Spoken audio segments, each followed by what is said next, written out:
Mi nombre es María de los Dolores Gutiérrez, pero todos me conocen como Doña Lolita. Tengo 87 años y llevo más de 7 décadas cargando un secreto que me consumió por dentro como veneno lento. Nací y crecí en San Cristóbal, un pueblito pequeño en Chiapas, donde el sol nacía perezoso por detrás de las montañas y se ponía tiñendo el cielo de un naranja que parecía pintura de artista. Era un lugarcito simple, con una plaza central, una iglesia blanca y casas con patios que se extendían hasta donde alcanzaba la vista. Un lugar donde todos sabían de la vida de todos, menos de lo que ocurría de verdad tras las puertas cerradas. Nuestra casa quedaba algo alejada del centro, en una callecita de tierra que en los días de lluvia se convertía en un lodazal. Era una casa sencilla de adobe, con un portal al frente donde mi padre solía sentarse después del trabajo para tomar un café y observar el mundo pasar. ¿Y qué hombre era mi padre, Dios mío? Don Antonio Gutiérrez era jardinero. Tenía manos callosas del trabajo duro, pero un toque tan delicado que hacía que las flores más testarudas florecieran como por milagro. Me gustaría mucho que dejaran un comentario diciendo de dónde están viendo este video. Saber que hay gente de tantos lugares diferentes escuchándome me da fuerza para continuar esta historia tan difícil. Mi padre se despertaba con las gallinas antes de que saliera el sol.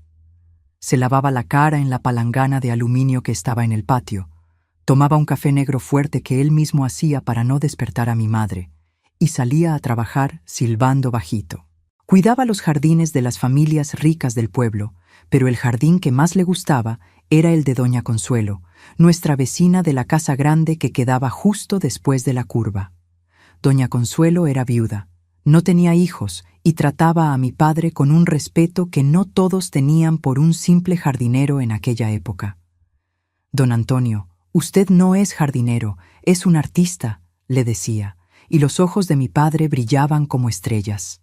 Él pasaba horas en aquel jardín conversando con las plantas como si fueran personas, y ellas le respondían creciendo más hermosas que en cualquier otro lugar. Yo tenía 9 años cuando todo ocurrió, pero recuerdo cada detalle como si fuera hoy. Antes de eso, mi vida era simple pero feliz. Mi padre hacía cuestión de llevarme con él siempre que podía. Lolita es mi ayudante especial, decía con orgullo cuando alguien preguntaba qué hacía yo allí. Aprendí con él la diferencia entre todas las flores, la mejor época para plantar cada una, cuánta agua y sol necesitaban. Las plantas son como personas, hija, me enseñó. Cada una necesita un cuidado diferente para crecer fuerte. Mi madre, doña Elena, era otra historia. Desde que tengo memoria, ella tenía días malos, como mi padre los llamaba. Días en que no salía de la cama, en que lloraba sin motivo, en que rompía cosas y gritaba a las paredes. «Tu madre está enferma de la cabeza, Lolita», me explicó mi padre cuando yo era todavía demasiado pequeña para entender. «Pero no es su culpa y tenemos que tener paciencia». Y él la tenía. Dios mío, cuánta paciencia tenía ese hombre. En los días buenos, ella hasta sonreía, hacía una dulce de calabaza que era una delicia, y llegaba a peinarme y hacerme trenzas en el cabello. Pero esos días fueron haciéndose cada vez más raros. La mayor parte del tiempo se quedaba callada en un rincón, con una mirada perdida, o se irritaba por cualquier cosa. Había veces que desaparecía con el dinero que mi padre guardaba debajo del colchón. Dinero sudado que él estaba juntando para mandarme a la escuela en el pueblo vecino, donde la enseñanza era mejor. ¿Para qué necesita esta niña estudiar tanto? Va a acabar igual que yo, cuidando la casa, decía ella. Y mi padre solo bajaba la cabeza e iba a trabajar más horas para juntar todo de nuevo. Había días en que ni me miraba a la cara, como si no existiera. En otros, me vigilaba como si fuera a hacer algo malo en cualquier momento.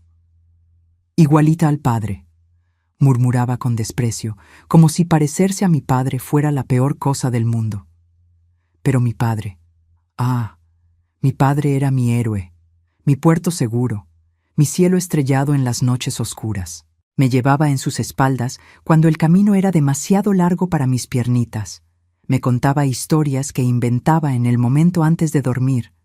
Me enseñaba a reconocer los pájaros por su canto. Un día volarás lejos, mi niña, me decía. Más lejos de lo que yo jamás conseguí. Los domingos, nuestro día preferido, nos despertábamos tempranito e íbamos a pescar al arroyo que daba nombre al pueblo.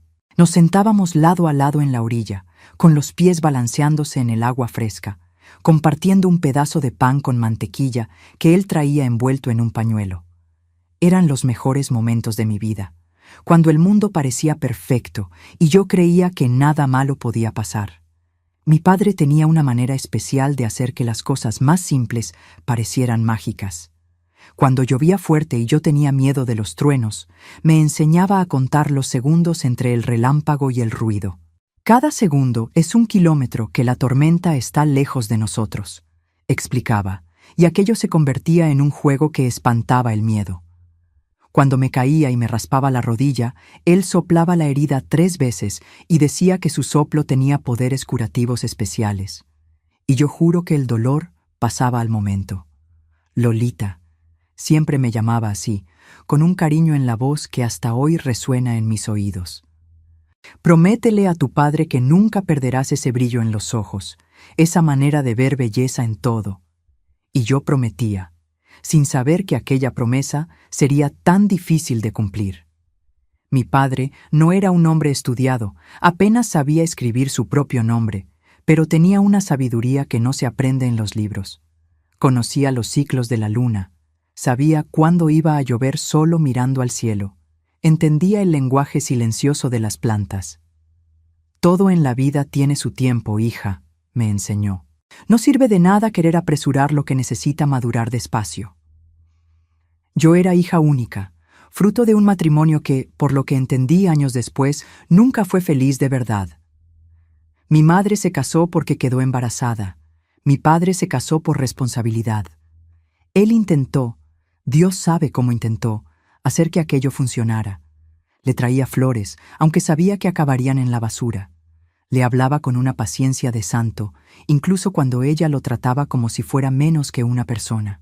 Tu padre es un débil, me decía mi madre cuando estábamos solas. Un hombre que no tuvo el valor de irse de aquí, de buscar algo mejor.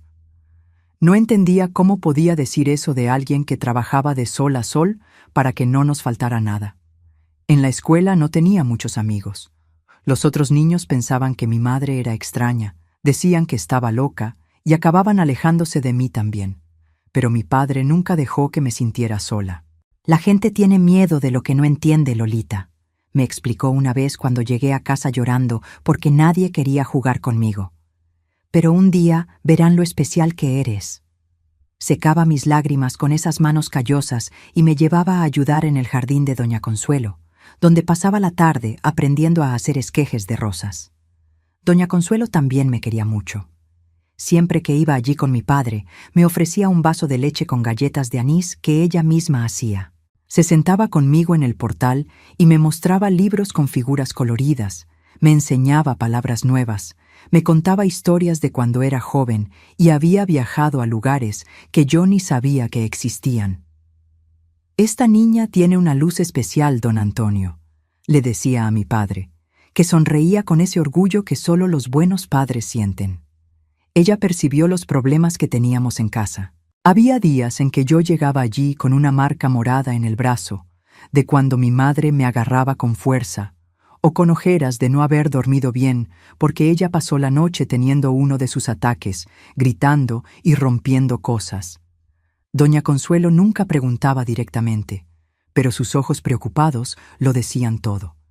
Empezó a invitarme más veces, a enseñarme a leer y escribir mejor que en la escuela, a mostrarme que existía un mundo más allá de aquella vida pequeña nuestra. Y así fueron mis primeros 9 años de vida, un baile constante entre la luz que mi padre traía y la sombra que mi madre proyectaba. Yo aprendiendo a pisar con cuidado, a leer los humores, a esconderme cuando era necesario y a guardarme los secretos de nuestra casa. Porque lo que ocurría entre aquellas paredes era asunto nuestro, como mi padre siempre decía. No necesitaba que el pueblo entero supiera. Aquella mañana de jueves sería la última vez que vería a mi padre salir a trabajar silbando bajito y prometiéndome traer una sorpresa a la vuelta.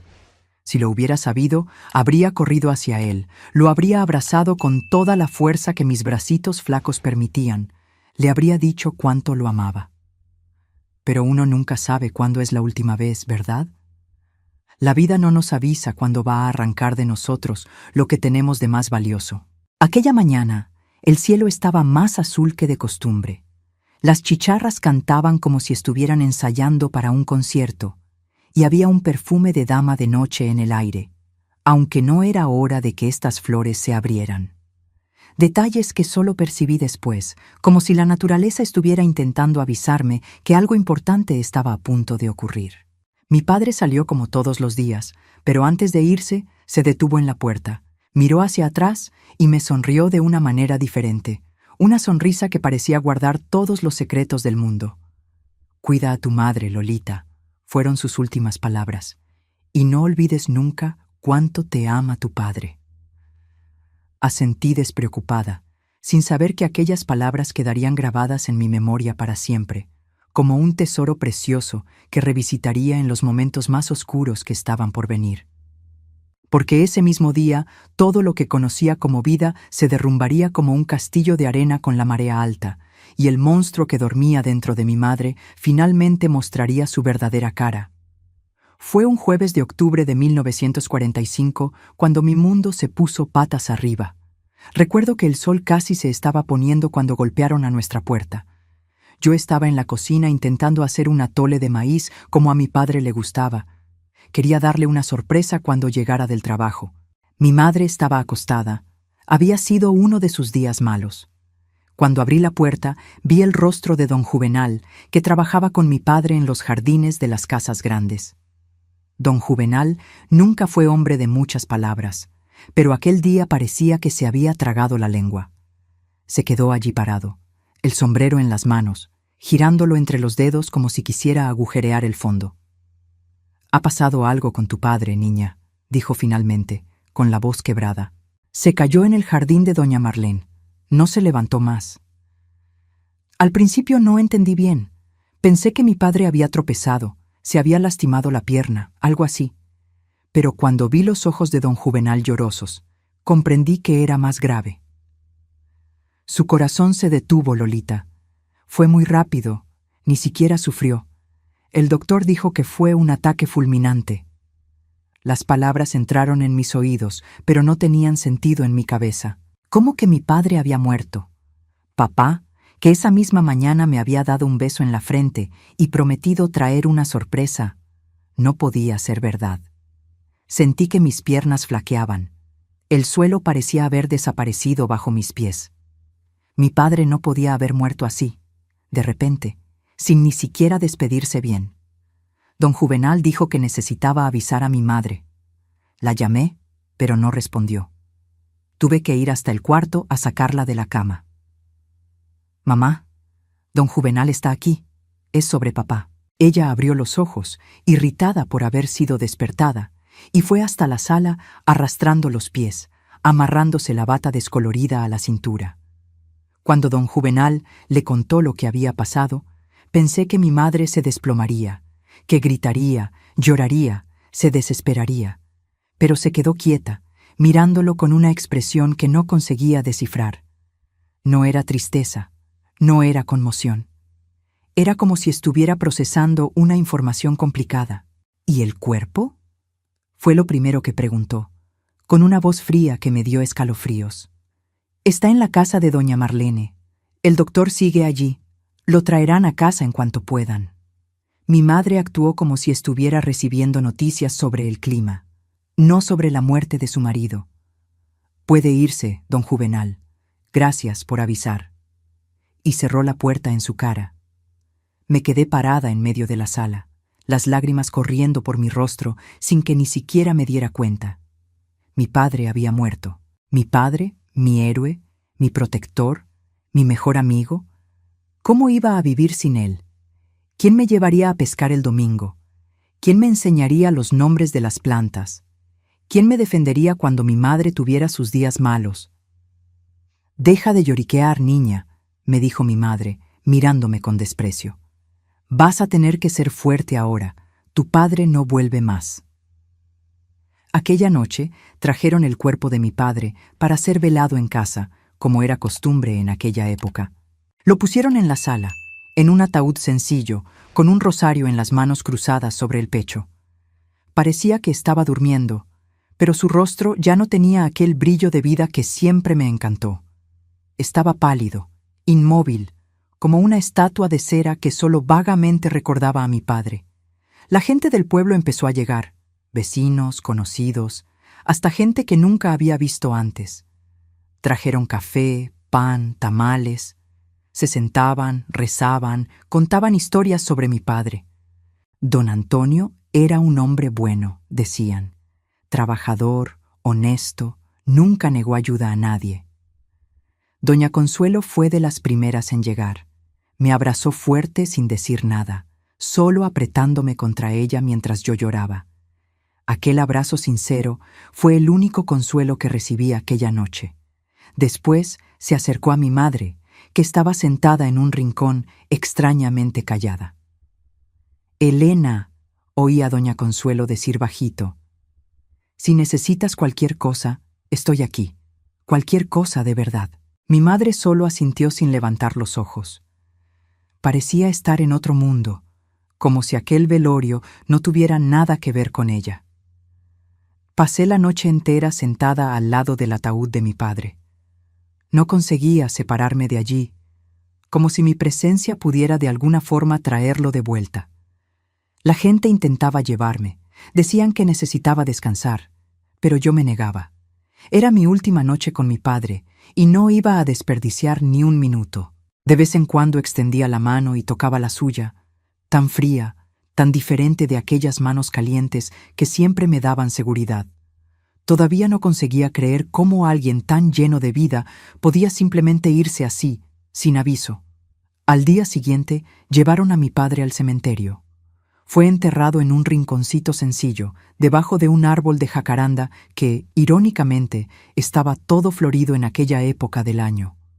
Mi padre habría encontrado eso hermoso, él que tanto amaba las flores. El padre dijo unas palabras. La gente arrojó flores sobre el ataúd, y luego comenzaron a echar tierra. Cada palada de tierra que caía era como si estuvieran enterrando un pedazo de mi corazón junto con él. Cuando volvimos a casa, el silencio era ensordecedor.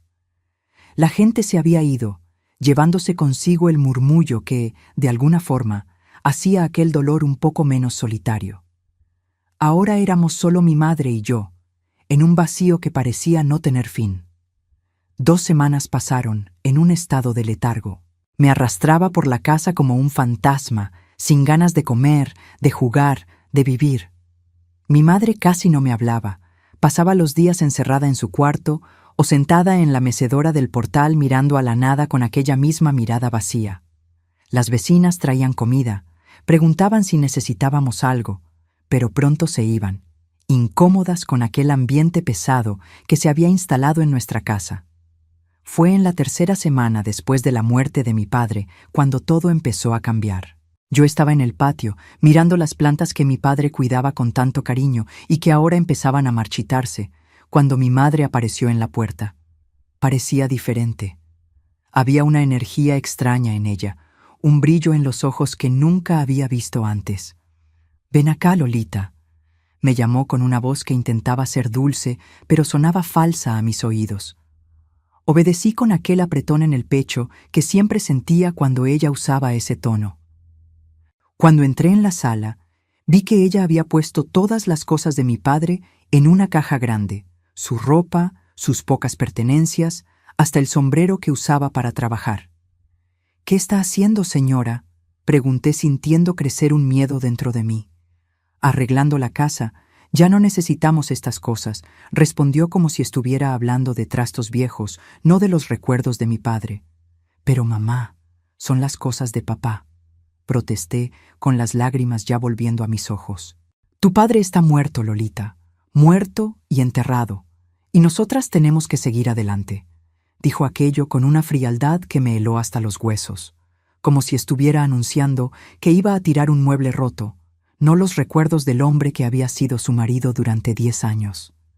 Cuando ella cogió la caja y empezó a caminar hacia afuera, corrí tras ella. No puede hacer eso. Por favor, mamá, déjeme al menos quedarme con algunas cosas de él. Fue entonces cuando se giró y vi en sus ojos algo que nunca había visto antes. Un odio profundo, visceral. ¡Basta!, gritó, soltando la caja en el suelo con un golpe sordo. ¡Basta de ese lloriqueo! Tu padre era un débil, un inútil que ni siquiera consiguió juntar dinero suficiente para dejarnos seguras cuando muriera, y ahora tengo que cargar con el peso de criarte sola. Me quedé paralizada, sus palabras golpeándome como latigazos. ¿Cómo podía hablar así de mi padre? Del hombre que había trabajado hasta el último día de su vida para darnos lo mejor que podía. Usted no puede hablar así de él, susurré, con la voz temblando de rabia y dolor. Fue cuando sentí la bofetada fuerte en mi rostro, cogiéndome tan de sorpresa que tambaleé hacia atrás. Mi madre nunca me había pegado así antes. Tenía sus momentos de irritación, de gritos, pero nunca había llegado a ese punto. «No me digas lo que puedo o no puedo hacer, ingrata», vociferó, con los ojos inyectados en sangre, la respiración pesada. «Ahora soy yo quien manda en esta casa, y vas a aprender a respetarme». Aquella noche me encerré en mi cuarto y lloré hasta quedarme sin lágrimas. Lloré por mi padre, por su ausencia que dolía como una herida abierta. Lloré por la madre que nunca tuve realmente, por la familia que ahora estaba destrozada para siempre. Y lloré por mí, por la niña de 9 años que de repente se vio tan sola en el mundo. En los días que siguieron, fue como si un monstruo se hubiera apoderado de mi madre. La mujer que antes alternaba entre días buenos y malos, ahora parecía tener solo días terribles. Los gritos se volvieron constantes, las bofetadas frecuentes por cualquier cosa. Si me demoraba en hacer una tarea, si la comida no estaba como ella quería, si mencionaba el nombre de mi padre. «Tu padre ya no está aquí para mimarte», gritaba, sacudiéndome por los hombros con tanta fuerza que mis dientes chocaban unos con otros. «Ahora vas a aprender a vivir en el mundo real». Una noche llegó a casa oliendo a alcohol. Nunca había visto a mi madre beber antes. Mi padre no permitía alcohol en casa. Ella se tambaleaba, decía cosas sin sentido, se reía sola. Cuando me vio sentada a la mesa intentando hacer mi tarea, vino hacia mí con pasos inseguros. «Mírate», dijo, agarrando mi barbilla con fuerza, obligándome a mirarla. La cara de él, igualita. Los mismos ojos, el mismo modo. ¿Piensas que no sé que él te quería más a ti que a mí? ¿Que prefirió dejarse la piel trabajando para darte estudios en vez de darme una vida mejor a mí? Intenté soltarme, pero ella solo apretó más. Yo era guapa, ¿sabes? Podría haberme casado con cualquiera, haberme ido de este pueblo, pero me quedé atrapada aquí con un hombre que apenas sabía escribir su propio nombre y una hija que solo me dio trabajo. Su rabia era como un veneno que se expandía por el aire, asfixiándome. Conseguí soltarme y corrí a mi cuarto, cerrando la puerta con llave. La oí cuando vino detrás, golpeando la madera con tanta fuerza que pensé que la rompería. «¡Abre esta puerta, ingrata! ¡Abre o te vas a arrepentir!». Me quedé encogida en la cama, el corazón latiendo tan fuerte que parecía que iba a saltar por mi boca. Después de un tiempo que pareció una eternidad, los gritos pararon. Oí sus pasos alejándose, tropezando por el pasillo, después el ruido sordo de su cuerpo cayendo en la cama. Solo entonces respiré hondo, las lágrimas silenciosas mojando mi almohada. Aquella noche, mientras miraba por la ventana de mi cuarto al cielo estrellado, recé por primera vez desde la muerte de mi padre. Recé pidiendo fuerza, pidiendo protección, pidiendo un milagro que me sacara de aquella pesadilla. Lo que no sabía era que las cosas podían empeorar mucho, y empeoraron. Mi madre empezó a encerrarme en casa cuando salía. Decía que era para que no huyera, para que no hiciera tonterías, pero yo creo que en el fondo era para que nadie viera las marcas que dejaba en mí. Los moretones en los brazos de tanto sacudirme, el labio partido de las veces en que perdía completamente el control. Dejé de ir a la escuela. Ella decía a la gente que yo estaba enferma, que necesitaba cuidados en casa. En realidad, no quería que contara a nadie lo que pasaba entre aquellas paredes. Nadie te va a creer, me amenazaba. Dirán que eres una niña mentirosa, ingrata, que quiere perjudicar a su propia madre. Y yo la creía. Al fin y al cabo, ¿quién daría oídos a una niña contra la palabra de un adulto? Especialmente en una época y en un lugar donde pegar a los hijos era considerado normal, parte de la educación. Y así fui cerrándome, encogiéndome, intentando volverme invisible para no despertar su ira. Por la noche, cuando finalmente dormía, generalmente después de beber hasta caer, me escabullía fuera del cuarto e iba hasta la cocina. Abría el cajón donde mi padre guardaba sus pocas cosas personales, cosas que conseguí esconder antes de que mi madre las tirara. Una navajita pequeña que usaba para cortar cuerdas en el jardín, un pañuelo que todavía tenía su olor, una foto amarillenta, la única que teníamos, tomada el día de mi bautizo. Sostenía aquellos objetos contra mi pecho como si pudiera absorber un poco de su fuerza, como si pudiera sentir su presencia protegiéndome. Y luego volvía a mi cuarto, escondiéndolos debajo del colchón antes de que mi madre pudiera descubrirlos. Fue en una de esas noches, casi 6 meses después de la muerte de mi padre, cuando empecé a planear mi fuga. Me di cuenta de que no podía seguir viviendo de aquel modo. Cada día era peor que el anterior. Mi madre se estaba hundiendo cada vez más en el alcohol, en las drogas que un hombre extraño empezó a traerle. Había días en que no salía de la cama, temblaba, sudaba, gritaba a personas que no estaban allí. En otros, tenía una energía frenética, hablaba sin parar, hacía planes locos, decía que nos sacaría de allí, que iría a la capital, que sería rica. Y en todos esos días, yo pagaba el pato. Yo era el saco de boxeo, la válvula de escape para toda la rabia, toda la frustración, toda la locura que se apoderaba de ella. Ya no recordaba cómo era sonreír, cómo era sentir alegría. Mi cuerpo estaba cubierto de marcas, mi corazón de cicatrices aún más profundas. Comencé a guardar comida, un pedazo de pan aquí, una fruta allí. Junté las pocas ropas que todavía me servían. Tomé el dinero que encontré escondido en una lata de galletas en la cocina, dinero que mi madre probablemente guardaba para comprar más alcohol o drogas. No era mucho, pero tal vez fuera suficiente para llevarme hasta el pueblo vecino, donde vivía una tía a la que apenas conocía, hermana de mi padre. Planeé todo para un domingo, día en que mi madre generalmente bebía más y dormía más profundamente. Iba a esperar a que cayera dormida, coger mis cosas y salir por la ventana de mi cuarto que daba al patio trasero. De allí seguiría por el camino que mi padre me mostró una vez, a través del potrero de don Geraldo, hasta llegar a la carretera principal.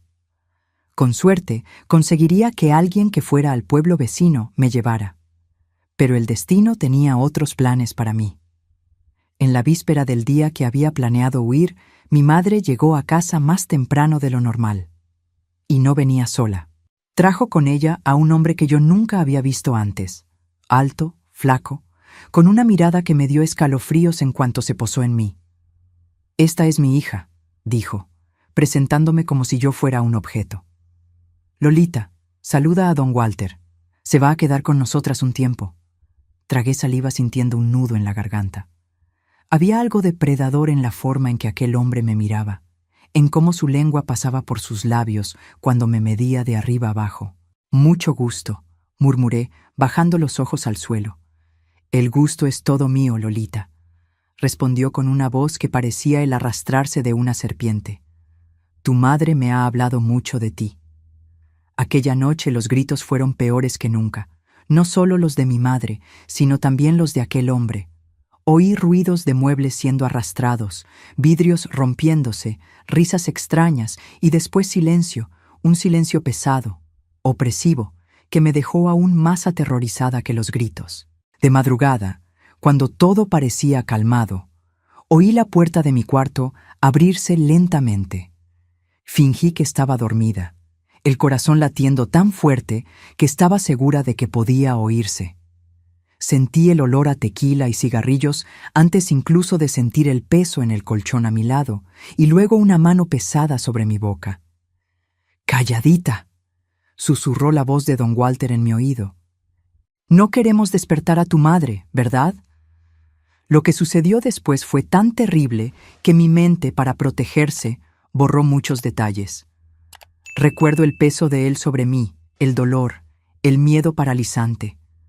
Recuerdo intentar gritar, pero su mano callosa tapaba mi boca con tanta fuerza que apenas podía respirar. Recuerdo las lágrimas corriendo por mi rostro, mis ojos fijos en la ventana donde podía ver un pedacito del cielo estrellado. Pensé en mi padre. Pensé que si él estuviera vivo nada de esto estaría sucediendo. Él me habría protegido, habría mantenido a los monstruos lejos. Pero mi padre ya no estaba allí, y yo estaba sola con los monstruos que habían invadido nuestra casa. Cuando finalmente terminó, cuando él salió de mi cuarto cerrando la puerta silenciosamente tras de sí, me enrollé debajo de las cobijas y lloré. Lloré hasta quedarme sin lágrimas, hasta que mi cuerpo adolorido cayó en un estado de adormecimiento que no era exactamente sueño, sino una huida temporal de aquella realidad insoportable. Al día siguiente, apenas podía caminar. Mi madre no parecía notarlo, o si lo notó, no le importó. Estaba ocupada con su nuevo amigo, riendo alto en la cocina mientras preparaba un desayuno que olía mejor que cualquier cosa que hubiera hecho en los últimos meses. «Ven a comer, Lolita», me llamó, como si fuera un día normal, como si nada hubiera sucedido, como si no hubiera entregado a su propia hija a un depredador. Me senté a la mesa, los ojos bajos, incapaz de mirar a cualquiera de ellos. Sentí la mirada de don Walter sobre mí, aquella misma mirada depredadora de la noche anterior. Sentí náuseas, pero me forcé a tragar un poco de café para no llamar la atención. «Hoy vas a limpiar toda la casa», anunció mi madre, como si me estuviera dando una buena noticia. «A don Walter le gusta una casa ordenada, ¿verdad, Walter?» Él asintió, pasando la mano por su cabello grasiento. «Me gusta, sí, Elena, y también me gusta una niña que sabe obedecer». El doble sentido de aquellas palabras no se me escapó. Incluso con mis 10 años recién cumplidos, entendí en aquel momento que la pesadilla de la noche anterior no había sido un evento aislado, era el comienzo de algo mucho peor. Cuando salieron después del desayuno, fueron a comprar cigarrillos, dijeron. Corrí al patio y vomité todo lo que había conseguido tragar. Después, con las piernas temblorosas y el corazón latiendo descompasado, entré en casa de nuevo y fui directo a mi cuarto. Cogí el hatillo que ya había preparado para mi fuga. Puse dentro los pocos recuerdos de mi padre que había conseguido salvar y salí por la parte trasera. No podía esperar hasta el domingo. No podía pasar otra noche en aquella casa. Aunque no consiguiera llegar hasta mi tía, aunque tuviera que dormir en el monte, sería mejor que quedarme allí esperando a que el monstruo volviera. Pero no llegué ni al final del patio. Mi madre y don Walter estaban volviendo. Los vi doblar la esquina. Corrí de vuelta a casa, escondí el hatillo debajo de la cama y fingí que estaba limpiando el cuarto como ella me había ordenado. Aquella fue sin duda la peor semana de mi vida. Cada noche traía el mismo horror, la misma desesperación. Durante el día, mi madre me trataba ora con indiferencia completa, ora con una crueldad calculada, obligándome a trabajar hasta el agotamiento, humillándome delante de don Walter, pegándome por cualquier motivo o sin motivo alguno. «Deberías agradecerme», me dijo una noche después de darme una bofetada tan fuerte que mi oído quedó zumbando. «A Walter le gustas, puede sacarnos de esta miseria, puede llevarnos a la Ciudad de México, pero para eso tienes que agradarlo, ¿entiendes?» Entendí perfectamente. Mi propia madre me estaba vendiendo, sacrificándome por lo que consideraba que sería una vida mejor. El amor que nunca sintió realmente por mí se había transformado en algo mucho peor. Una indiferencia tan profunda que le permitía cerrar los ojos ante el sufrimiento de su propia hija. Fue el domingo, día en que originalmente había planeado huir, cuando todo llegó al clímax. Estaba lavando ropa en la pila del patio, las manos ya en carne viva de tanto fregar, cuando oí los gritos que venían de dentro de la casa. Mi madre y don Walter estaban discutiendo algo sobre dinero, sobre que él había prometido darle más de lo que estaba dando. Dijiste que me sacarías de aquí, gritaba ella, la voz ahogada por el alcohol que ya empezaba a consumir desde temprano. Dijiste que tenías dinero, que conocías gente importante. Y tú dijiste que tu hija valía la pena, respondió él, la voz fría como hielo. Pero es solo una mocosa llorona. Ni siquiera sabe hacer bien lo que yo quiero. Lo que sucedió a continuación fue tan rápido que apenas tuve tiempo de procesarlo. Oí un ruido de algo rompiéndose, después el sonido de un cuerpo cayendo pesadamente al suelo, después silencio, un silencio cargado de algo terrible. Me quedé paralizada en el patio, el corazón latiendo tan fuerte que parecía que iba a estallar. Algunos minutos después, don Walter salió por la puerta de la cocina. Había sangre en su camisa, en sus manos. No me vio. Pasó directo junto a mí como si yo fuera invisible y desapareció por la callecita de tierra que pasaba detrás de nuestra casa. Cuando finalmente tuve el valor de entrar, encontré a mi madre tendida en el suelo de la sala, un hilillo de sangre corriendo de su frente, donde una herida abierta mostraba dónde se había golpeado en la esquina de la mesa. Estaba inmóvil, pero respiraba. En aquel momento, algo dentro de mí se quebró. No sentí pena, no sentí miedo, no sentí nada más que un cansancio profundo. Estaba harta de vivir en aquel infierno, de ser tratada como un objeto, de ser abusada y abandonada por las personas que deberían protegerme. Busqué mi atillo escondido debajo de la cama, volví a la sala y sin mirar nuevamente a mi madre inconsciente en el suelo, caminé hacia la puerta. Fue cuando oí su voz, débil pero cargada de odio. Si sales por esa puerta, nunca vuelvas. Me detuve, la mano ya en el picaporte. No me volví, no quería ver su rostro, no quería guardar esa última imagen de ella. No pretendo volver, respondí con una voz que no parecía la mía. Una voz que sonaba más vieja, más cansada de lo que cualquier niña de 10 años debería sonar. Y entonces ella dijo algo que me heló hasta los huesos. Voy a buscarte, voy a encontrarte donde sea que vayas, y cuando te encuentre, te vas a arrepentir de haber nacido. Fue la gota que colmó el vaso. El poco autocontrol que aún me quedaba se evaporó.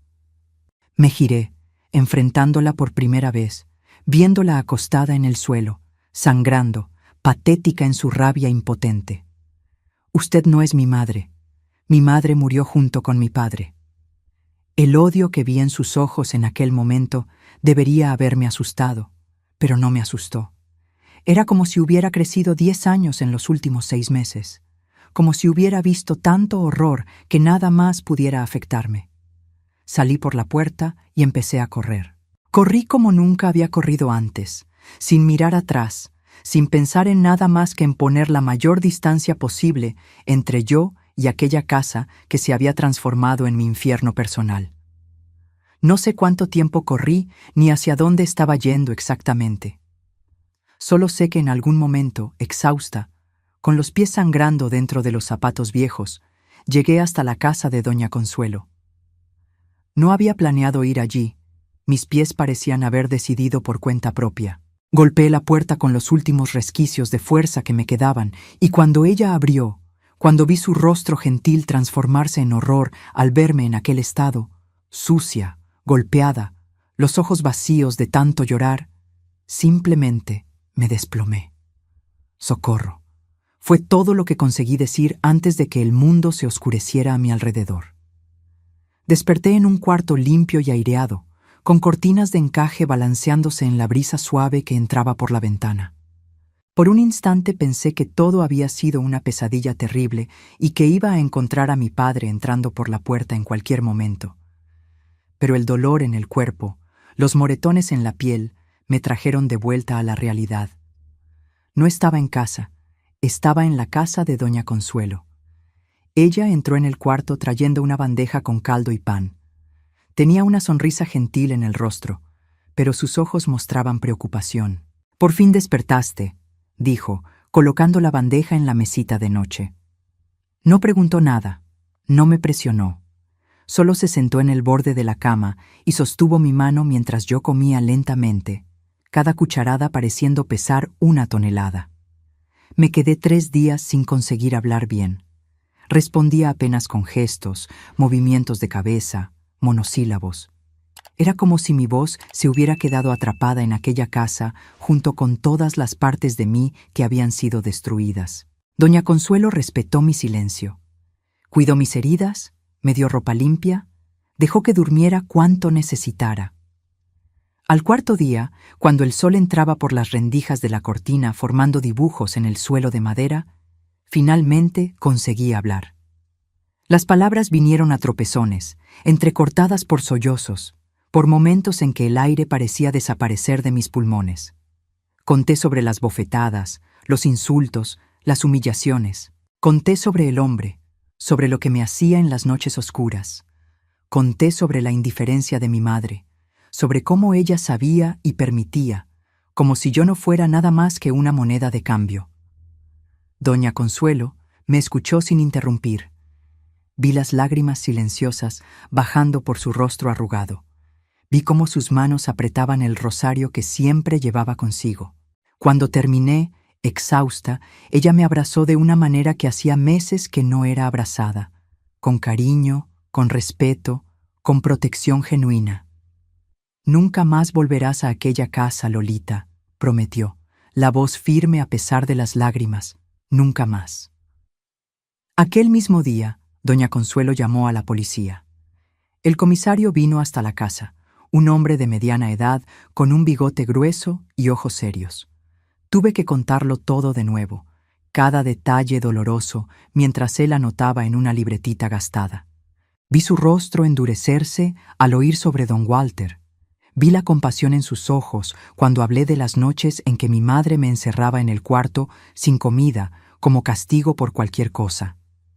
«Vamos a buscar a su madre y a ese hombre», garantizó, ajustándose el sombrero en la cabeza antes de salir. «Ninguna niña merece pasar por lo que usted pasó, pequeña». 2 horas después supimos que habían encontrado a mi madre, pero no a don Walter. Él había desaparecido. Probablemente había huido a otro pueblo tan pronto como se dio cuenta de lo que había hecho. Mi madre fue llevada a la comisaría, gritando y pataleando, diciendo que yo era una mentirosa, que estaba inventando historias para perjudicarla. Pero las heridas en mi cuerpo contaban otra historia, y cuando el médico del pueblo me examinó y confirmó los abusos, no hubo forma de negarlo.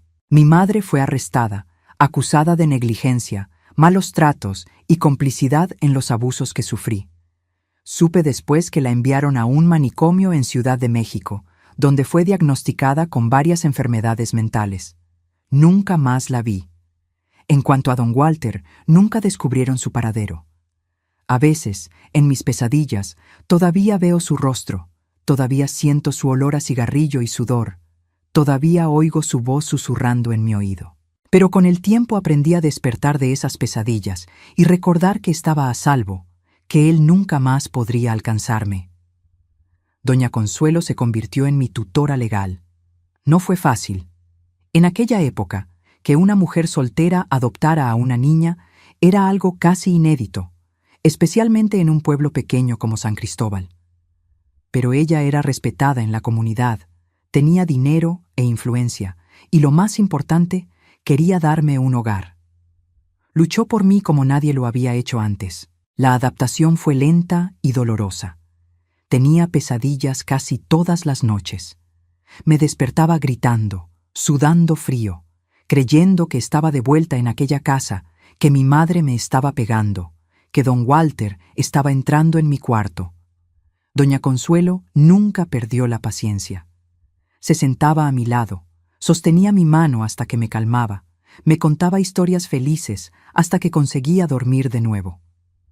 Durante el día, los fantasmas también me perseguían. Tenía miedo de salir, de que la gente supiera lo que me había pasado, de que me juzgaran, de que cuchichearan a mis espaldas. La vergüenza era como un manto pesado que cargaba, aunque sabía en el fondo que la culpa no era mía.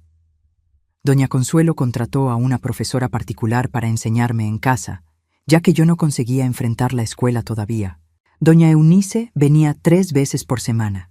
Me enseñaba español, matemáticas, ciencias y, lo más importante, Me trataba como una niña normal, no como una pobrecita.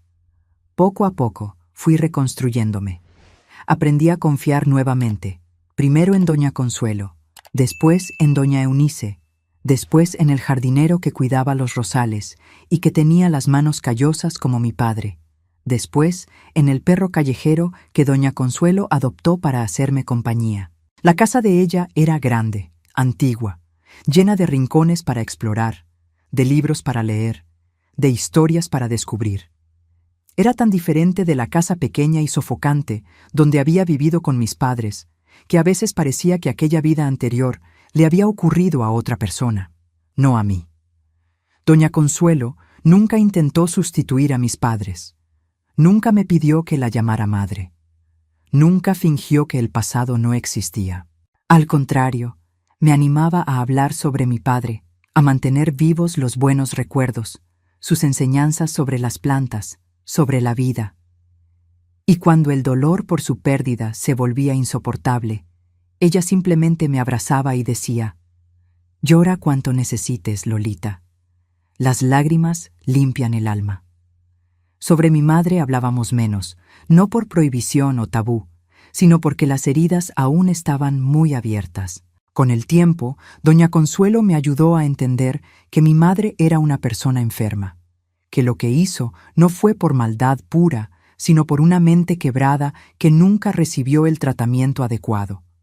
Eso no justifica lo que te hizo, me explicó un día mientras bordábamos juntas en el portal.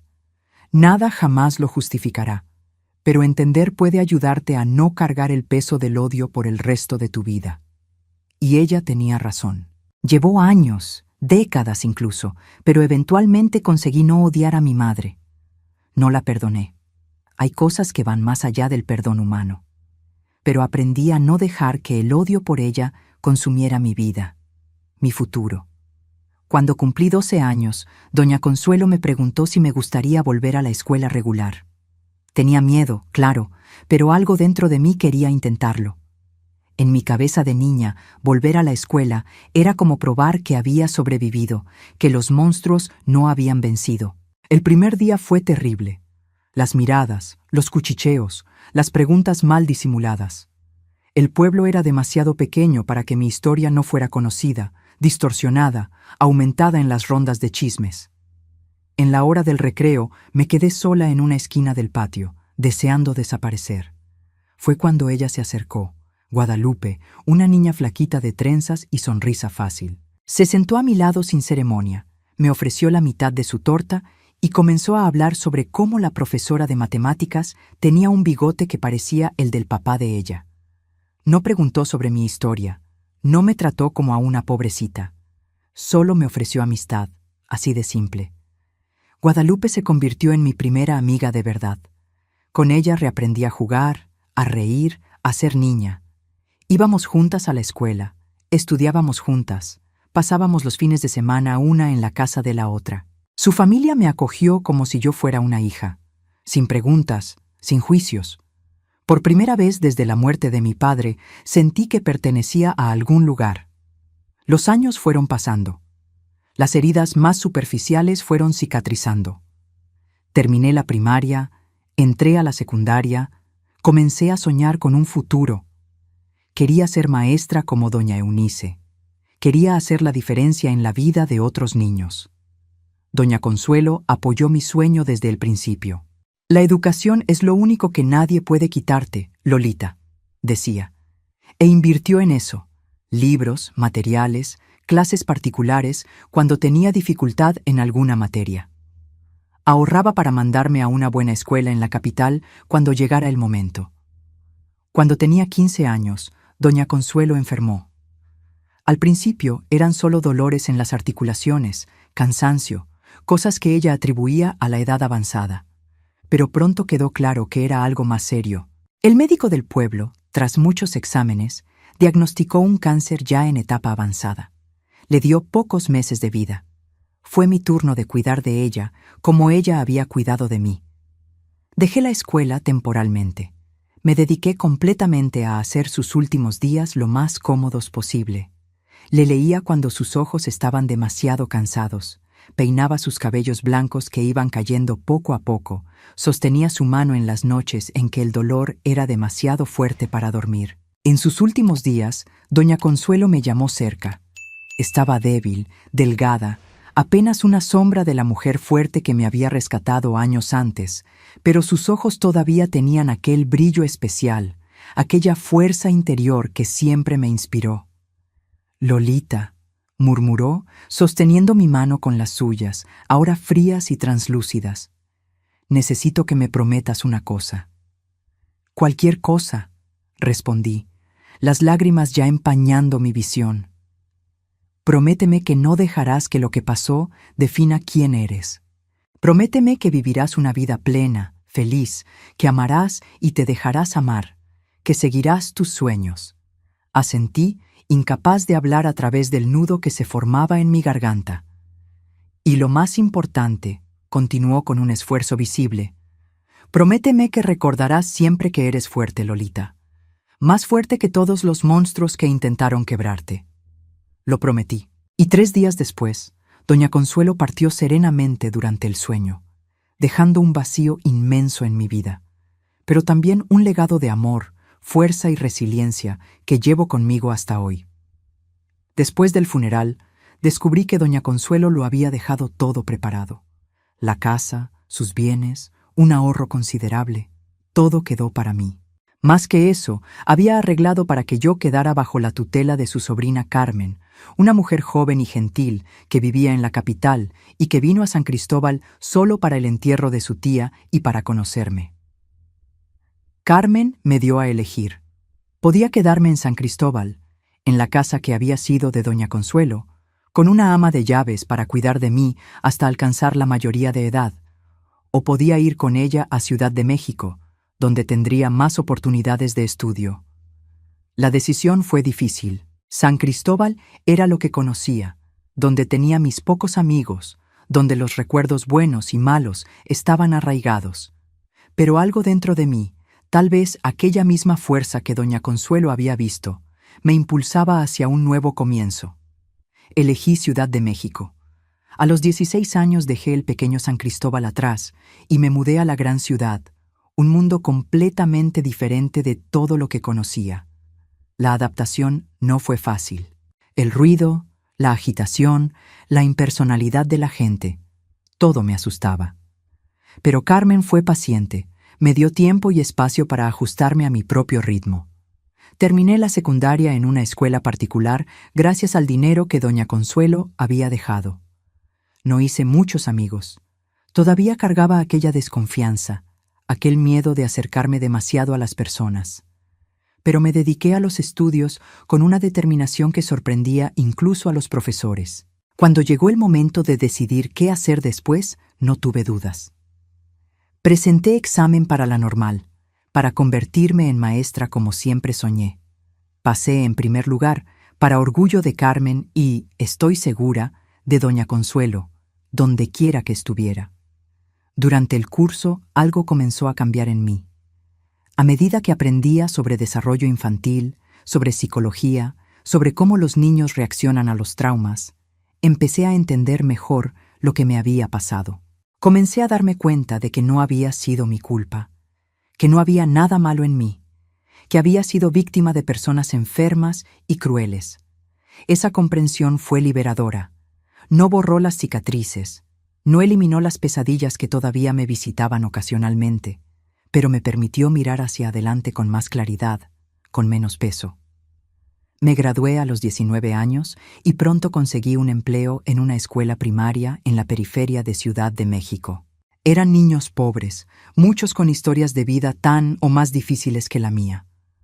Me vi reflejada en las miradas asustadas de algunos, en los comportamientos agresivos de otros, en la tristeza silenciosa de los más callados.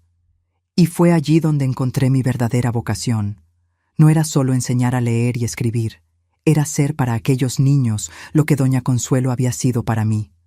Un puerto seguro, una luz al final del túnel, alguien que creía en ellos cuando nadie más lo hacía. Volvía a casa exhausta todos los días, pero con una sensación de propósito que nunca había experimentado antes. Estaba haciendo la diferencia. estaba transformando vidas, estaba honrando la promesa que le había hecho a doña Consuelo de vivir una vida plena y significativa. Fue en esa escuela donde conocí a Jorge, el profesor de educación física. Era diferente de cualquier hombre que yo había conocido. Gentil sin ser débil, fuerte sin ser intimidante, gracioso sin ser cruel. Los niños lo adoraban y yo, poco a poco, también empecé a admirarlo.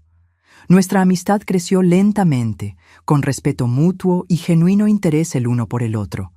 Me invitaba a tomar café después de las clases, me prestaba libros que creía que me gustarían, me hacía reír con sus historias sobre los desastres culinarios que protagonizaba. Tardé en darme cuenta de que me estaba enamorando, y cuando lo percibí, el miedo casi me paralizó. Los fantasmas del pasado volvieron con fuerza. Las manos ásperas de don Walter, su aliento a alcohol, el dolor, el asco, la vergüenza. ¿Cómo podría amar a alguien después de todo eso? ¿Cómo podría confiar en un hombre lo suficiente para dejarlo acercarse? Casi huyo, casi pedí transferencia a otra escuela, casi desistí antes de intentar. Pero entonces recordé la promesa que le había hecho a doña Consuelo. Vivir, amar, dejarme amar. Una tarde de otoño le conté todo a Jorge. Sentados en una banca de plaza, las hojas secas cayendo a nuestro alrededor como una lluvia dorada, abrí mi corazón y mi historia. Hablé sobre mi padre, sobre su muerte, sobre mi madre, sobre don Walter, sobre los abusos. Hablé sobre doña Consuelo, sobre cómo me salvó, no solo físicamente sino emocionalmente. Hablé sobre mis miedos, mis inseguridades, sobre lo difícil que era para mí confiar, entregarme. Jorge me escuchó en silencio respetuoso, sin interrumpirme. Cuando terminé, exhausta y vulnerable como nunca había estado ante nadie, él simplemente tomó mi mano y la besó suavemente. «Gracias por confiar en mí lo suficiente para compartir esto», dijo, los ojos humedecidos. «Tu historia no me asusta, Lolita. Solo me hace admirar aún más a la mujer increíble en que te convertiste a pesar de todo». En aquel momento, algo se curó dentro de mí. No completamente. Algunas heridas nunca cicatrizan totalmente, pero lo suficiente para permitirme dar un paso adelante, para arriesgar, para intentar. Nuestro noviazgo fue lento, respetuoso, cada paso dado con cuidado y consideración. Jorge nunca me presionó, nunca exigió más de lo que yo estaba lista para dar. Cuando los fantasmas aparecían, y aparecían con frecuencia al principio, él era paciente, me daba espacio, me recordaba que estaba segura, que nunca me haría daño. A los 21 años me casé con Jorge en una ceremonia sencilla, solo con los amigos más cercanos y su familia, que me acogió como hija. Carmen estaba allí, por supuesto, radiante de verme finalmente encontrando la felicidad que merecía. En el altar, mientras intercambiábamos votos, pensé en todas las personas que habían formado parte de mi camino hasta allí. Pensé en mi padre, con sus manos callosas y su sonrisa gentil. Pensé en doña Consuelo, que me enseñó lo que era el amor verdadero, incondicional. Y sorprendentemente, pensé incluso en mi madre, no con rabia o resentimiento, sino con una especie de comprensión triste por lo que podría haber sido, y no fue. Nuestro primer año de casados fue de adaptación, de aprendizaje, de descubrimientos. Tuve que desaprender el miedo, tuve que aprender a confiar, a abrirme, a ser vulnerable sin esperar ser herida. Jorge fue mi compañero en ese proceso, paciente y amoroso, mostrándome cada día que no todos los hombres eran como don Walter, que podía haber belleza y alegría en la intimidad. A los 23 años, contra todas las probabilidades y miedos, tuve a nuestra primera hija, Consuelo, en homenaje a la mujer que salvó mi vida. Sostener a aquel pequeño ser en mis brazos, sentir su calor, ver su carita perfecta, fue como si un círculo se cerrara. Allí estaba yo, que había sufrido tanto en manos de quienes deberían protegerme, ahora con la sagrada responsabilidad de proteger otra vida. Juré en aquel momento que mi hija nunca conocería el tipo de dolor que yo conocí, que crecería rodeada de amor, de seguridad, de alegría, que sabría su valor, su fuerza, su importancia en el mundo. 2 años después vino Antonio, nuestro segundo hijo, nombrado en homenaje a mi padre, y nuestra familia quedó completa. Jorge era el padre que yo había soñado para mis hijos, presente, cariñoso, firme cuando era necesario, pero nunca cruel, nunca abusivo. La vida no fue siempre fácil. Tuvimos dificultades económicas, problemas de salud, desafíos como cualquier familia, pero los enfrentamos juntos, como compañeros, como amigos, como amantes, y en cada obstáculo superado sentía mi fuerza crecer, mi confianza solidificarse. Continué enseñando, pero también volví a estudiar. Hice especialización en psicopedagogía, enfocándome especialmente en niños traumatizados. Quería dar a otros niños lo que doña Consuelo me había dado, una oportunidad de recomenzar, de sanar, de crecer más allá de las cicatrices. A los 30 años, con el apoyo de Jorge y usando parte de la herencia que doña Consuelo había dejado, abrí un pequeño centro de apoyo para niños víctimas de abuso. Era un lugar acogedor donde ofrecíamos no solo terapia y seguimiento escolar, sino también amor, comprensión, esperanza. Casa Consuelo lo llamé, y en el jardín de la entrada planté las mismas rosas que mi padre cuidaba con tanto cariño. Cada niño que pasaba por aquellas puertas se llevaba un poco de mí, un poco de mi padre, un poco de doña Consuelo. Y cada sonrisa reconstruida, cada pesadilla superada, cada futuro rescatado, era una victoria no solo para aquel niño, sino para mí también. Los años pasaron, los hijos crecieron, siguieron sus propios caminos. Jorge y yo envejecimos juntos, nuestro amor madurando como un buen vino, ganando profundidad, complejidad, riqueza. La Casa Consuelo creció, se expandió, se convirtió en una referencia en el trabajo con niños traumatizados. Y aquí estoy ahora, a los 87 años, mirando hacia atrás y viendo no solo el dolor, el sufrimiento, las pérdidas, sino también la resiliencia, el amor, las victorias. Veo una vida que, a pesar de haber comenzado en las sombras más oscuras, encontró su camino hacia la luz. Ya no cargo vergüenza, ya no cargo culpa. Cargo cicatrices, sí, son parte de quién soy, testigos de lo que sobreviví, medallas de una guerra que casi me destruye, pero no lo consiguió. Y si existe un mensaje que quisiera dejar para quien me está escuchando, especialmente para quien está pasando por su propio valle de sombras, es este.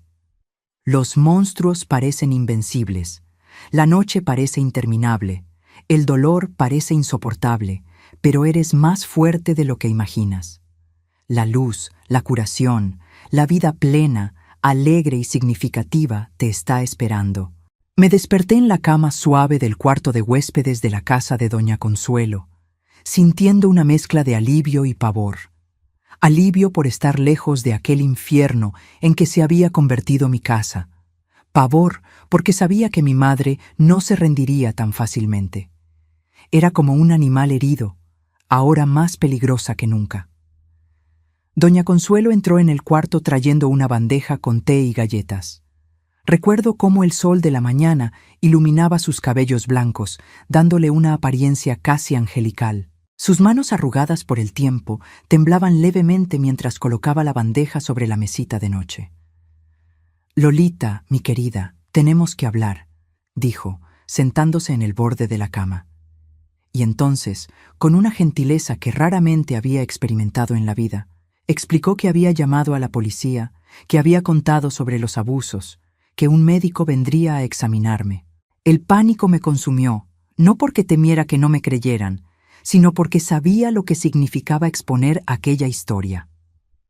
Todos en el pueblo lo sabrían, todos me mirarían y verían no a la Lolita hija de don Antonio el jardinero, sino a la niña abusada, la pobrecita, la víctima.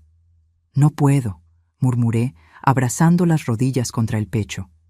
«Ella vendrá por mí. Ella lo prometió».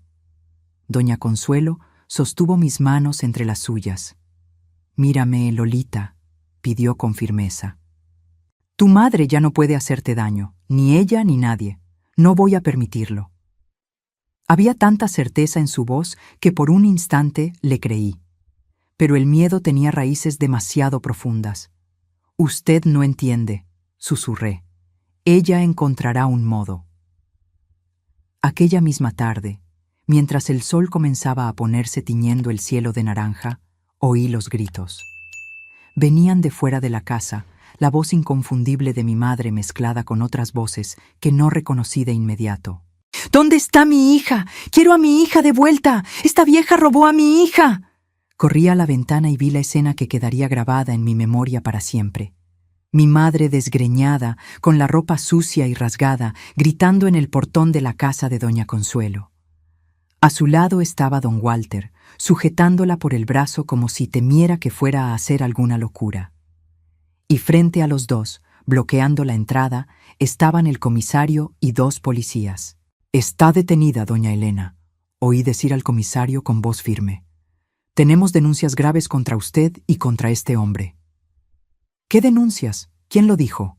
Fue esa vieja entrometida, ¿verdad? ¿Qué inventó sobre mí?»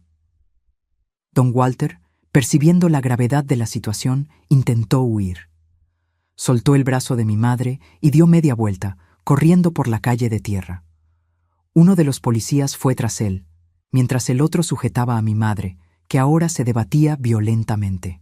«¡Lolita!», gritó, mirando hacia la ventana donde yo estaba. Nuestros ojos se encontraron por un instante, y lo que vi en los suyos me heló hasta los huesos. No era mi madre quien estaba allí, era un monstruo consumido por el odio, por la locura, por la desesperación. «Te vas a arrepentir de esto, vas a pagar por lo que hiciste». Retrocedí, temblando de pies a cabeza. Doña Consuelo apareció a mi lado, cerró la cortina con un gesto firme y me abrazó mientras yo sollozaba incontrolablemente. «Se acabó, mi niña», murmuró contra mis cabellos. Se acabó. Pero no había acabado. No completamente. Los días que siguieron fueron un torbellino de declaraciones, exámenes médicos, visitas de trabajadoras sociales, conversaciones con el juez. Para una niña de 10 años era abrumador. Cada vez que tenía que volver a contar lo que había pasado, era como revivirlo todo de nuevo. Las palabras arañaban mi garganta como trozos de vidrio, dejando un sabor amargo en la boca. Don Walter fue capturado intentando tomar un autobús a Oaxaca. Negó todo al principio, pero cuando lo confrontaron con las evidencias de los abusos y con el testimonio de vecinos que habían oído los gritos, acabó confesando. Fue condenado a 15 años de prisión, aunque en aquella época crímenes como aquel raramente resultaban en penas tan largas. Mi madre fue considerada enferma mental tras evaluación psiquiátrica. Le diagnosticaron esquizofrenia, trastorno bipolar y diversas otras condiciones que yo, siendo niña, apenas conseguía pronunciar.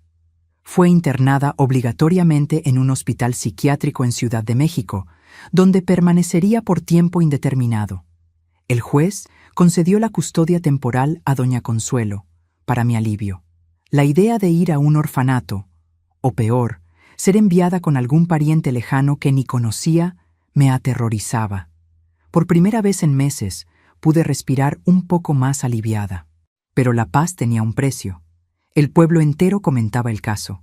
A donde quiera que fuera, sentía las miradas, oía los cuchicheos. Es ella, la hija de la loca. Pobrecita. Lo que le hicieron. ¿Estará marcada para siempre? Doña Consuelo percibió mi sufrimiento y decidió protegerme de la única manera que podía, manteniéndome en casa por un tiempo, lejos de las miradas y comentarios crueles. Contrató a una maestra particular, doña Eunice, una señora de mediana edad, con ojos bondadosos y una paciencia infinita. 3 veces por semana venía a enseñarme las materias que estaba perdiendo en la escuela. «Eres inteligente, Lolita», me decía cuando conseguía resolver un problema difícil de matemáticas o leer un texto sin errar. «Tienes una luz especial». Aquellas palabras tan simples eran como bálsamo para mi corazón herido. Por tanto tiempo había oído que no valía nada, que era una carga, que era culpable de la infelicidad de mi madre.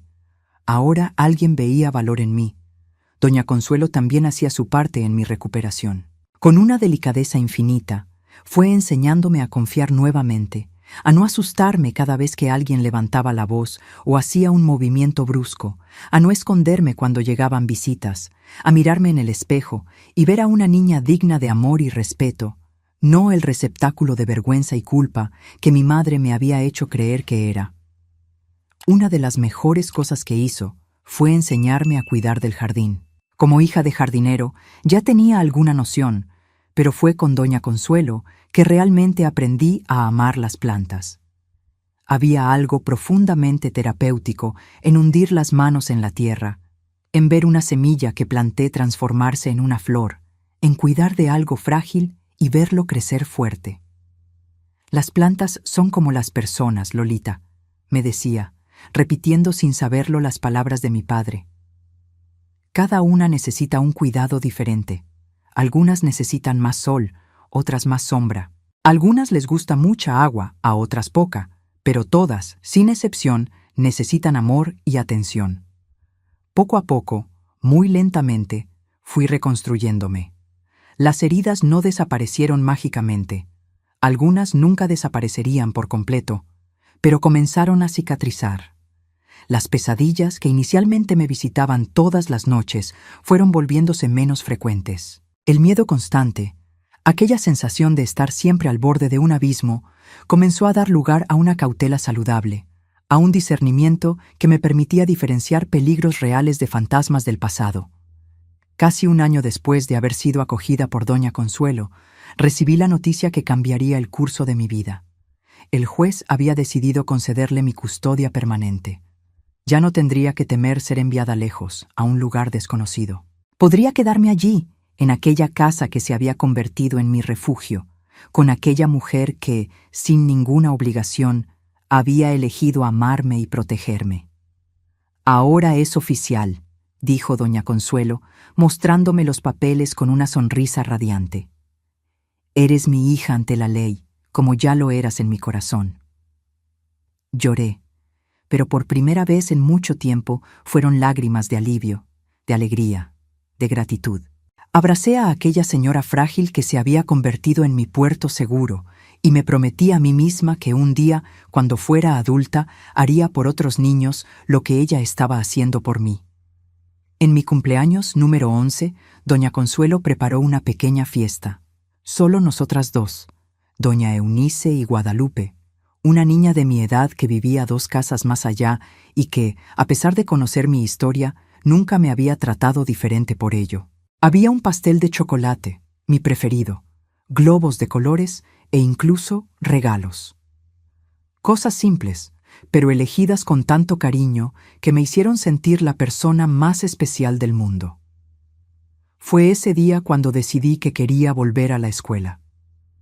Estaba cansada de esconderme, de dejar que el miedo dictara mi vida. Quería ser una niña normal, con amigos, con una rutina, con sueños más allá de las paredes de la casa de doña Consuelo. «¿Estás segura, querida?», preguntó ella, la preocupación evidente en sus ojos bondadosos.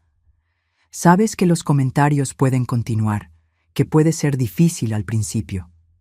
«Estoy segura», respondí con una firmeza que nos sorprendió a ambas.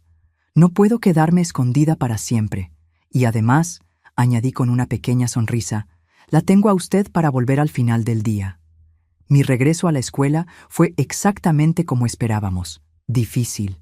Las miradas, los cuchicheos, las preguntas indiscretas, todo estaba allí.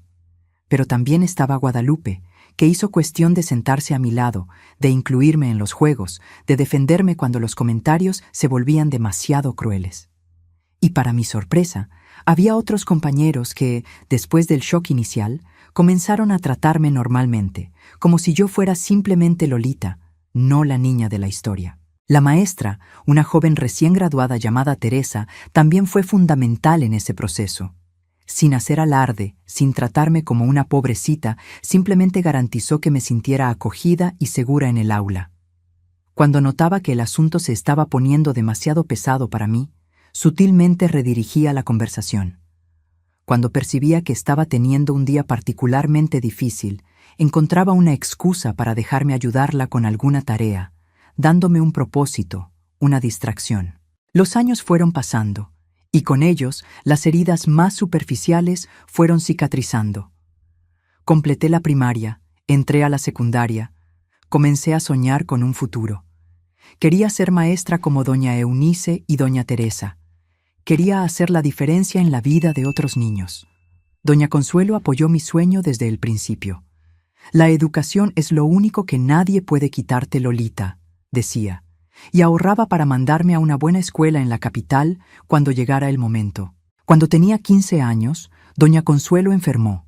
Al principio eran solo dolores en las articulaciones, cansancio, cosas que atribuía a la edad avanzada. Pero pronto quedó claro que era algo más serio.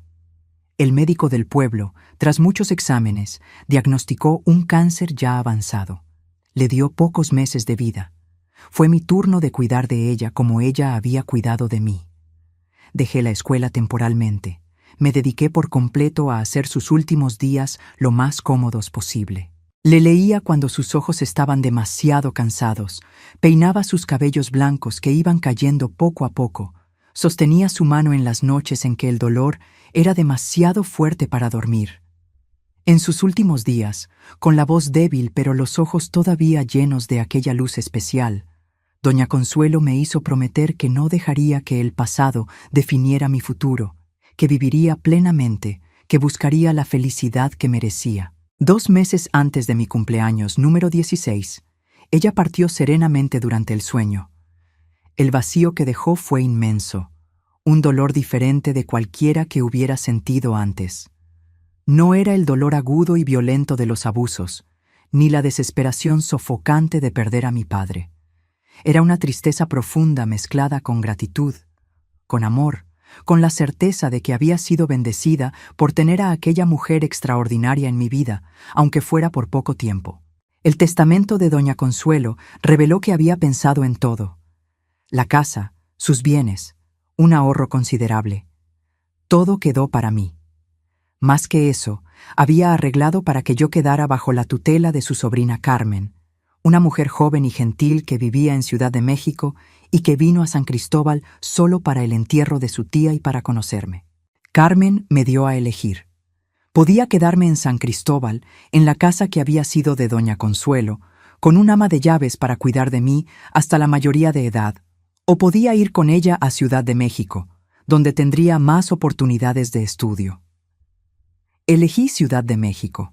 A los 16 años dejé San Cristóbal atrás y me mudé a la gran ciudad, un mundo completamente diferente de todo lo que conocía. Guadalupe lloró al despedirse, prometiendo visitarme en las vacaciones. La casa de doña Consuelo fue alquilada a una familia joven, con el dinero yendo a una cuenta a mi nombre para ser usado cuando cumpliera 18 años. La adaptación a la vida en Ciudad de México no fue fácil. El ruido, la agitación, la impersonalidad de la gente, todo me asustaba.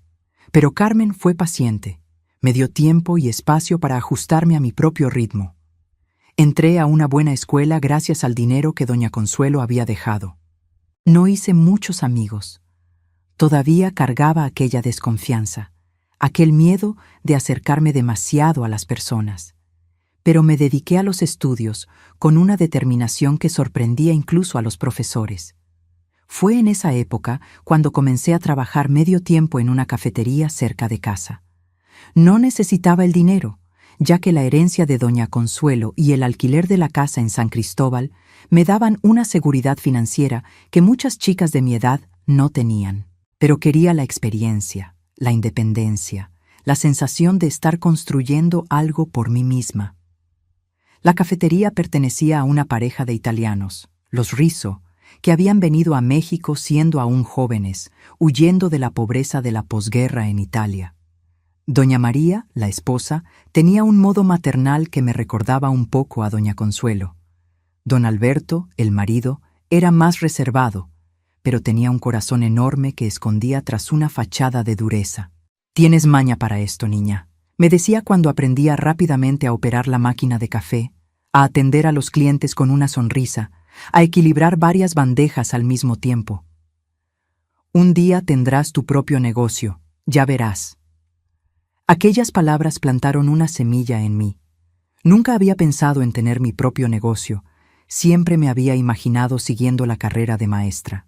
Pero me di cuenta de que me gustaba el ambiente de la cafetería, el ritmo acelerado, el contacto con los clientes. Me gustaba ver la satisfacción en los rostros de las personas cuando servíamos algo delicioso, la sensación de crear pequeños momentos de felicidad en medio de la rutina agitada de la gran ciudad. Cuando cumplí 18 años, presenté examen para la normal, como siempre había soñado. Pasé en primer lugar, para orgullo de Carmen y, estoy segura, de doña Consuelo, donde quiera que estuviera. Pero decidí hacer también un curso técnico de administración por la noche. Quería estar preparada para cualquier camino que la vida me presentara. Durante los 4 años siguientes, dividí mi tiempo entre los estudios y el trabajo en la cafetería, que ya no era a medio tiempo, sino completo. Los Rizzo me habían ascendido a gerente, confiando en mí para abrir y cerrar el establecimiento, para lidiar con los proveedores, para entrenar a los nuevos empleados. Fue allí, en la cafetería de los Rizzo, donde conocí a Jorge, un joven maestro que venía todas las mañanas antes de dar clases. Siempre pedía lo mismo, café negro sin azúcar y una concha. Se sentaba en la misma mesa junto a la ventana, leía el periódico, a veces corregía trabajos de alumnos. Nuestra historia comenzó de forma lenta, gradual. Primero, solo sonrisas educadas mientras yo servía su café. Después, breves comentarios sobre el clima, sobre alguna noticia en el periódico que él estaba leyendo. Un día, olvidó un libro en la mesa, El Principito, una edición antigua con las páginas ya amarillentas. Lo guardé para devolvérselo al día siguiente. «Es mi libro favorito», dijo cuando se lo entregué, una sonrisa iluminando su rostro de un modo que hizo saltar mi corazón. «Hay que soportar algunas orugas si se quiere conocer a las mariposas», respondí sin pensar, citando otro pasaje del libro. Sus ojos se agrandaron de sorpresa y placer. «¿Tú también lo has leído muchas veces? Es mi favorito». Fue el inicio de muchas conversaciones sobre libros, sobre películas, sobre sueños y miedos. Jorge era diferente de cualquier hombre que hubiera conocido. Gentil sin ser débil, fuerte sin ser intimidante, gracioso sin ser cruel. Poco a poco, sin que me diera cuenta, las murallas que había erigido alrededor de mi corazón comenzaron a presentar pequeñas grietas. Tardé en darme cuenta de que me estaba enamorando, y cuando lo percibí, el miedo casi me paralizó. Los fantasmas del pasado volvieron con fuerza. Las manos ásperas de don Walter, su aliento a alcohol, el dolor, el asco, la vergüenza. ¿Cómo podría amar a alguien después de todo eso? ¿Cómo podría confiar en un hombre lo suficiente para dejarlo acercarse? La primera vez que Jorge me invitó a salir, una simple invitación para asistir a una obra de teatro, casi rechacé. Pero entonces recordé la promesa que le había hecho a doña Consuelo: vivir, amar, dejarme amar. Nuestro noviazgo fue lento, respetuoso, cada paso dado con cuidado y consideración. Jorge nunca me presionó, nunca exigió más de lo que yo estaba lista para dar. Cuando los fantasmas aparecían, y aparecían con frecuencia al principio, él era paciente, me daba espacio, me recordaba que estaba segura, que nunca me haría daño. Un año después de comenzar a salir, me gradué de la normal y del curso técnico de administración. Fue cuando don Alberto, ya anciano y cansado, me llamó para una conversación seria. «María y yo estamos pensando en volver a Italia», dijo, la voz embargada por la emoción. «Queremos ver nuestra tierra antes de morir. Queremos estar cerca de los nietos que nacieron allá y que apenas conocemos». Mi corazón se encogió ante la perspectiva de perder a aquellas personas que se habían vuelto como familia para mí, pero entendía su deseo, respetaba su decisión. «¿Y la cafetería?», pregunté, preocupada por mi empleo, por los otros empleados. «Queremos venderla», respondió, y entonces, para mi completa sorpresa, añadió: «A ti, Lolita, nadie conoce este lugar mejor que tú, nadie lo ama más que tú. Podemos hacer un precio justo, ayudar con los papeles, facilitar el pago». Me quedé sin palabras. el corazón latiendo acelerado con la mezcla de miedo y excitación. Tener mi propio negocio, algo que construir con mis propias manos, algo que nadie podría quitarme, era un sueño que ni siquiera sabía que tenía hasta aquel momento. Usando la herencia de doña Consuelo, que había administrado con cuidado todos esos años, compré la cafetería. Jorge me apoyó en cada paso, ayudando con el papeleo, dando ideas para pequeñas reformas, estando a mi lado en las noches en que el miedo al fracaso me mantenía despierta. En mi cumpleaños número 23, después de un día especialmente cansado pero gratificante en la cafetería, Jorge me llevó a cenar a un restaurante elegante en el centro de la ciudad. Estaba nervioso, inquieto, algo raro en él, que generalmente era la imagen de la tranquilidad. Después del postre, tomó mi mano sobre la mesa y me miró a los ojos con tanta intensidad que sentí mi corazón acelerar. «Lolita», comenzó, la voz ligeramente temblorosa, «conocerte fue lo mejor que me ha pasado. Eres fuerte, inteligente, compasiva, y cada día me muestras un nuevo motivo para admirarte». Sacó del bolsillo una pequeña caja de terciopelo. Dentro, un anillo simple pero elegante brillaba bajo la luz suave del restaurante. «No estoy ofreciendo perfección», dijo, con palabras que hacían eco de las de doña Consuelo años antes. «Solo un amor honesto y el compromiso de respetar siempre quién eres. ¿Me darías el honor de casarte conmigo?». Las lágrimas empañaron mi visión, pero a través de ellas vi no solo al hombre que amaba, sino también a todas las personas que me habían ayudado a llegar hasta allí. Mi padre con su sonrisa gentil y manos callosas, doña Consuelo con su sabiduría y amor incondicional, Carmen con su paciencia y comprensión, los Rizzo con su confianza y generosidad. Vi a la niña quebrada que había sido y a la mujer fuerte en que me había convertido a pesar de todo. «Sí», respondí, la voz embargada por la emoción. «Sí, quiero casarme contigo». Nos casamos 6 meses después en una ceremonia sencilla, en la misma iglesia donde mi padre había sido enterrado tantos años antes. Carmen estaba allí, por supuesto, radiante de verme finalmente encontrando la felicidad que merecía. Los Rizzo vinieron especialmente desde Italia para la ocasión, trayendo como regalo un juego de tazas de porcelana para café. «Para cuando expandas el negocio», dijo doña María con un guiño. En el altar, mientras intercambiábamos votos, pensé en todas las personas que habían formado parte de mi camino hasta allí. Pensé en mi padre, con sus manos callosas y su sonrisa gentil. Pensé en doña Consuelo, que me enseñó lo que era el amor verdadero, incondicional. Y sorprendentemente, pensé incluso en mi madre, no con rabia o resentimiento, sino con una especie de comprensión triste por lo que podría haber sido y no fue. Nuestro primer año de casados fue de adaptación, de aprendizaje, de descubrimientos.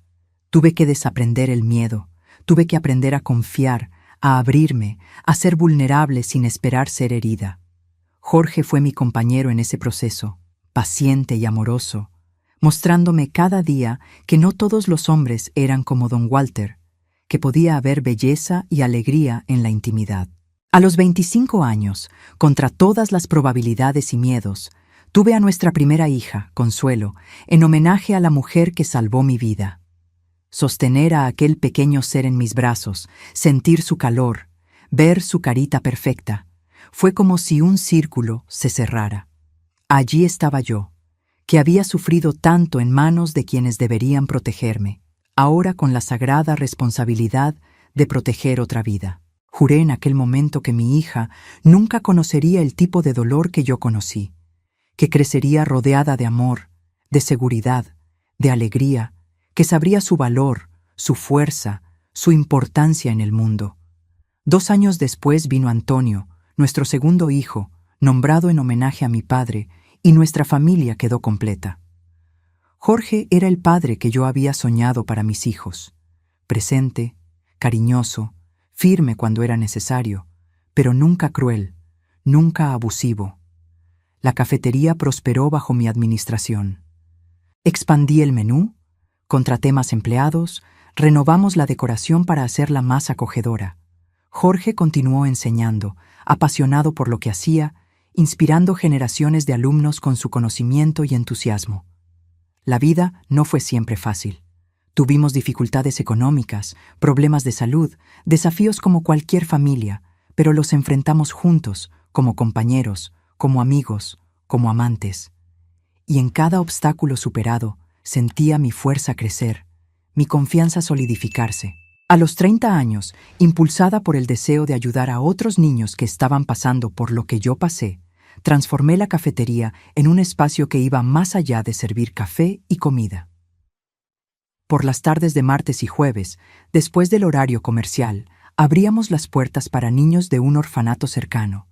Servíamos chocolate caliente, contábamos cuentos, ofrecíamos un ambiente acogedor donde simplemente podían ser niños, sin las presiones y traumas que muchos cargaban. Este proyecto, que comenzó sin pretensiones, creció a lo largo de los años. Voluntarios se unieron a nosotros, donaciones comenzaron a llegar, profesionales ofrecieron sus servicios gratuitamente, psicólogos, médicos, maestros. En 1975, con los hijos ya crecidos, Consuelo con 10 años y Antonio con 8, y la cafetería bien establecida bajo la gerencia de empleados de confianza, decidí formalizar lo que había comenzado como un proyecto de corazón. Fundé la Casa Consuelo, un centro de apoyo para niños víctimas de abuso y negligencia. Era un lugar acogedor donde ofrecíamos no solo terapia y seguimiento escolar, sino también amor, comprensión, esperanza. En el jardín de la entrada planté las mismas rosas que mi padre cuidaba con tanto cariño. Cada niño que pasaba por aquellas puertas se llevaba un poco de mí, un poco de mi padre, un poco de Doña Consuelo, y cada sonrisa reconstruida, cada pesadilla superada, cada futuro rescatado, era una victoria no solo para aquel niño, sino para mí también. Los años pasaron, los hijos crecieron, siguieron sus propios caminos. Consuelo se convirtió en abogada, especializándose en derechos de la infancia y juventud. Antonio siguió el camino de la medicina, convirtiéndose en pediatra, dedicándose especialmente a niños que habían pasado por traumas. Jorge y yo envejecimos juntos, nuestro amor madurando como un buen vino, ganando profundidad, complejidad, riqueza. La Casa Consuelo creció, se expandió, se convirtió en una referencia en el trabajo con niños traumatizados. Recibí premios, reconocimientos, invitaciones para hablar en congresos y universidades, pero nada de eso se comparaba a la alegría simple de ver a un niño que llegaba quebrado, desconfiado, herido, gradualmente florecer, encontrar su voz, recuperar su capacidad de soñar. Cuando Jorge falleció a los 70 años, víctima de un infarto fulminante, irónicamente la misma causa de muerte de mi padre tantos años antes, pensé que no soportaría el dolor. Era inmenso. El vacío dejado por su ausencia parecía imposible de llenar. Pero había aprendido a lo largo de una vida no siempre fácil, pero inmensamente rica, que somos más fuertes de lo que imaginamos, que el dolor, por más intenso que sea, no nos destruye completamente si no lo permitimos. Continué mi trabajo en la Casa Consuelo, ahora con la ayuda de mis hijos y nietos. Continué compartiendo mi historia, porque me di cuenta de que al hacerlo, daba permiso a otras personas para compartir sus propias historias de dolor y superación. Y ahora, a los 87 años, miro hacia atrás y veo no solo el dolor, el sufrimiento, las pérdidas, sino también la resiliencia, el amor, las victorias. Veo una vida que, a pesar de haber comenzado en las sombras más oscuras, encontró su camino hacia la luz. Ya no cargo vergüenza, ya no cargo culpa. Cargo cicatrices, sí. Son parte de quién soy, testigos de lo que sobreviví. Medallas de una guerra que casi me destruye, pero no lo consiguió.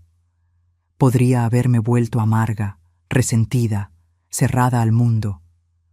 Podría haber permitido que el mal que me hicieron definiera quién era, quién sería. Pero elegí otro camino. Elegí transformar el dolor en propósito. Elegí ser para otros lo que Doña Consuelo fue para mí. Una luz al final del túnel, una mano extendida, una oportunidad de recomenzar. Hoy, cuando miro a los ojos de mis nietos, cuando veo a mis bisnietos corriendo por el jardín de la casa que Jorge y yo construimos con tanto amor, siento una gratitud tan profunda que apenas puedo expresarla en palabras. Gratitud por haber sobrevivido. Gratitud por haber encontrado personas que me ayudaron a reconstruir no solo mi vida, sino mi capacidad de confiar, de amar, de soñar. Todavía sueño con mi madre a veces. No con la mujer destruida por la enfermedad mental y el odio que me persiguió en aquellos últimos meses, sino con la mujer que podría haber sido si hubiera recibido ayuda a tiempo, si hubiera conseguido vencer sus propios demonios. Despierto de esos sueños no con miedo o rabia, sino con una tristeza tranquila por lo que podría haber sido y no fue. Supe muchos años después que murió en aquel mismo hospital psiquiátrico donde fue internada, sin nunca haber recibido el alta. No fui al entierro, no por rencor, sino porque a esas alturas ya era más una extraña para mí que la mujer que me dio a luz. Pero encendí una vela por ella, recé para que hubiera encontrado la paz que nunca conoció en vida. En cuanto a don Walter, cumplió apenas 7 de los 15 años de su sentencia, siendo liberado por buena conducta, algo común en aquella época para ese tipo de crímenes. Desapareció después, se esfumó en el mundo. Por muchos años temí que un día pudiera encontrarme, hacerme daño nuevamente.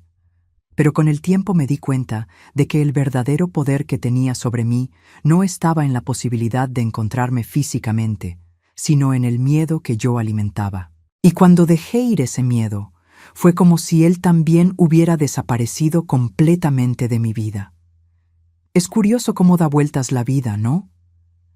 La niña asustada que un día huyó por aquellas calles de tierra, sangrando y llorando, sin saber a dónde ir, hoy es una señora de cabellos blancos, rodeada de amor, respetada en la comunidad, con una familia grande y unida, con un legado de esperanza y curación para centenares de niños que pasaron por la Casa Consuelo a lo largo de las décadas. Si pudiera decir algo a aquella niña asustada que fui, le diría que todo va a estar bien, que va a doler, y mucho, por un tiempo que parecerá interminable, que las cicatrices nunca desaparecerán completamente, pero que un día va a mirar hacia atrás y verá no solo el dolor, sino también la fuerza, la resiliencia, la increíble capacidad del ser humano para reconstruirse incluso después de las peores devastaciones. Le diría también que va a encontrar amor, un amor verdadero, respetuoso, gentil, tan diferente de la brutalidad que conoció en manos de quienes deberían protegerla,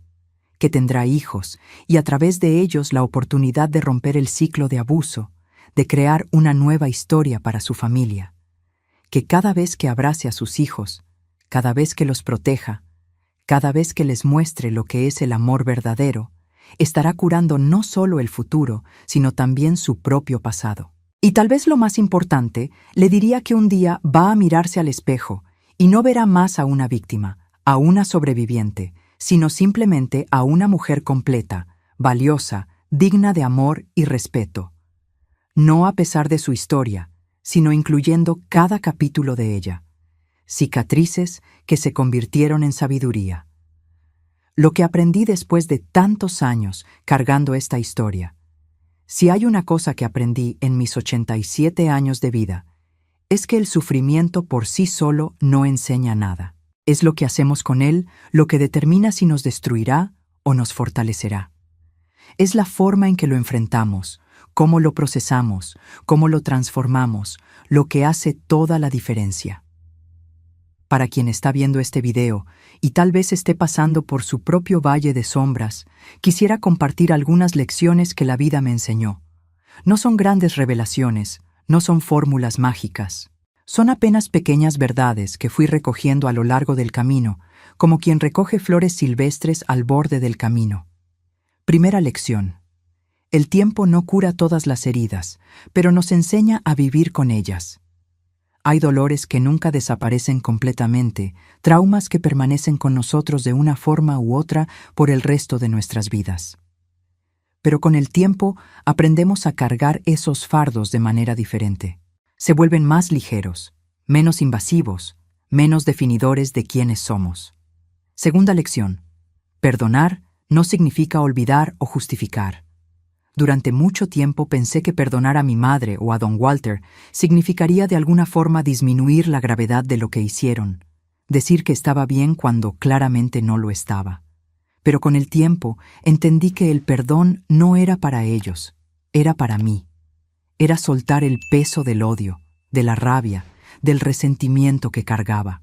No porque lo merecieran, sino porque yo merecía paz. Tercera lección. Somos más fuertes de lo que imaginamos. Cuando miro hacia atrás y veo todo lo que enfrenté, todo lo que sobreviví, a veces apenas puedo creer que aquella niña quebrada y asustada y yo somos la misma persona. Todos tenemos dentro de nosotros una fuerza que solo descubrimos cuando somos empujados más allá de nuestros límites, cuando no tenemos otra opción que seguir adelante o desistir completamente. Cuarta lección. Nunca subestimes el impacto de un acto de bondad. Doña Consuelo no tenía ninguna obligación de acogerme, de luchar por mí, de darme un hogar y una oportunidad de recomenzar. Lo hizo puramente por compasión, por un sentido de humanidad que trascendía cualquier deber o responsabilidad. Y ese único acto de bondad cambió completamente el curso de mi vida. Nunca sabemos cuántas vidas podemos tocar, cuántos destinos podemos alterar con un simple gesto de amor genuino. Quinta lección. La curación no es un destino, es un viaje.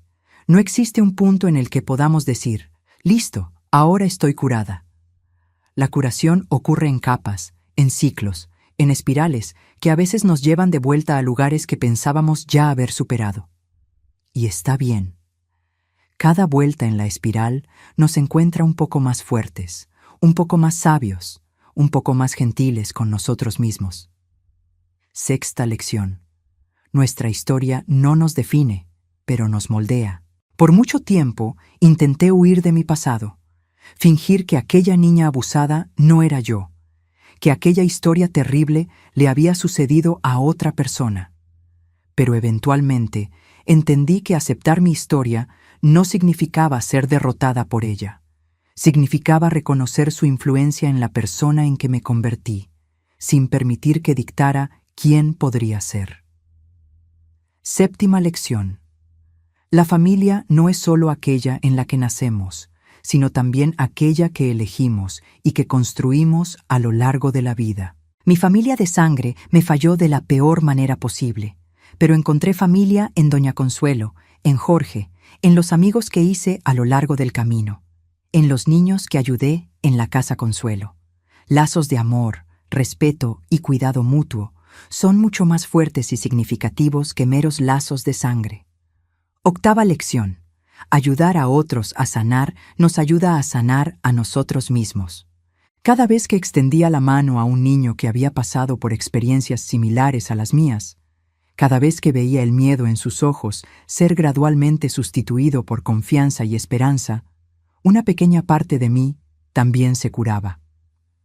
Hay una magia poderosa en transformar nuestro propio dolor en algo que alivia el dolor de los demás. Novena lección. Es posible amar profundamente incluso después de haber sido profundamente herido. Por mucho tiempo pensé que nunca sería capaz de amar o ser amada de verdad, que estaba demasiado quebrada, demasiado dañada. Pero el amor encuentra un camino. Se infiltra por las grietas, llena los espacios vacíos, ilumina los rincones oscuros, y cuando finalmente nos permitimos recibirlo, descubrimos que nuestras cicatrices no nos hacen menos dignos de amor. Al contrario, son parte del mapa que nos trajo hasta aquí. Décima y última lección. Nunca es demasiado tarde para recomenzar. Cada mañana es una nueva oportunidad, cada respiro una nueva posibilidad. Mientras haya vida, hay posibilidad de cambio, de crecimiento, de transformación. A los 10 años pensé que mi vida había terminado cuando mi padre murió. A los 20, cuando comencé a trabajar en la cafetería, pensé que finalmente había encontrado mi camino. A los 30, cuando fundé la Casa Consuelo, sentí que estaba cumpliendo mi propósito. A los 60, cuando perdí a Jorge, pensé que nunca más encontraría alegría. Y aquí estoy, a los 87, todavía aprendiendo, todavía creciendo, todavía descubriendo nuevas facetas de mí misma y del mundo. Si esta historia tocó tu corazón, por favor, deja tu like y suscríbete al canal. Es muy importante para mí saber que mis palabras están llegando a personas, que mi experiencia puede de alguna forma iluminar el camino de alguien que está ahora donde yo ya estuve, porque al final de cuentas, es eso lo que nos salva, saber que no estamos solos en nuestras luchas, que otros caminaron por valles semejantes y encontraron su camino de vuelta a la luz, que nuestras historias, por más dolorosas que sean, pueden servir de faro para alguien perdido en la oscuridad.